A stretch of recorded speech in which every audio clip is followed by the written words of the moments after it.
3 दिसंबर के कानून के बाद एक परिभाषा और भी आई है जो पर्यावरण से रिलेटेड है, अरावली की परिभाषा। इनसे कैसे निपटेंगे? बड़ी एक चिंता का विषय है। मुझे तो ये लग रहा है कि पर्यावरण प्रेमी लोग सड़कों पर है, ठीक है ना। साहित्यकार चुप क्यों है, मीडिया क्यों चुप है? इस देश के लिए समस्या। आजादी के दौरान अगर साहित्यकारों की कलमें नहीं चलती, मीडिया के लोग नहीं बोलते, तो आजादी नहीं मिलती हम लोगों को।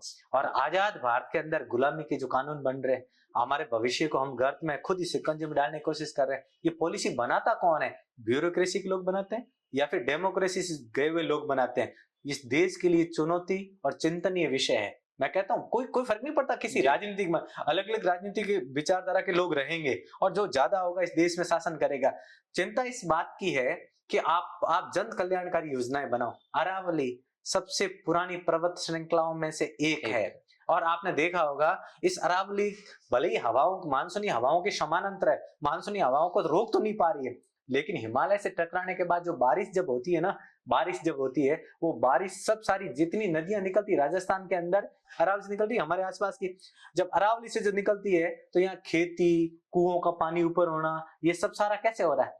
ये इस अरावली के कारण हो रहा है। कितने जीव जंतु मूक प्राणी जो इस पर है, अगर आप अरावली को समाप्त कर दो, ये जंगल कहाँ चला जाएगा? खत्म हो जाएगा जंगल। आपको क्या चाहिए भूगर्भ में? मैं एक बात बताता हूँ, हिमालय के अंदर भूगोल वेताताओं का मानना है कि उसके गर्भ में बहुत सारी खनिज संपदा है, ठीक है। अगर आप उसको निकालो तो आप धनवान हो जाओगे। अब ये बात होती है अरावली पे, अरावली कर आप खोदो तो इसके नीचे उसके गर्भ में बहुत सारे आपको धातु वगैरह मिल जाते हैं। क्या आपके आर्थिक संकट हो जाए तो आप फिर अपनी मम्मी, अपनी बीबी, परिजनों के गहने हैं वो बेच के आ जाओगे 2 मिनट में? या आपकी विरासत मिली हुई पूंजी को आप बेच दोगे क्या? तो फिर ये आदेश आ जाए। इससे पहले भी हम 70 साल से देश में हुकूमती सत्ता चल रही है, क्या पहले उन लोगों ने अरावली पर कोई फैसला नहीं लिया? आज क्या जरूरत पड़ी कि आप इस तरह से अरावली को काटने को, उससे 100 मीटर की परमिशन दे रहे हो? इसकी क्या जरूरत है?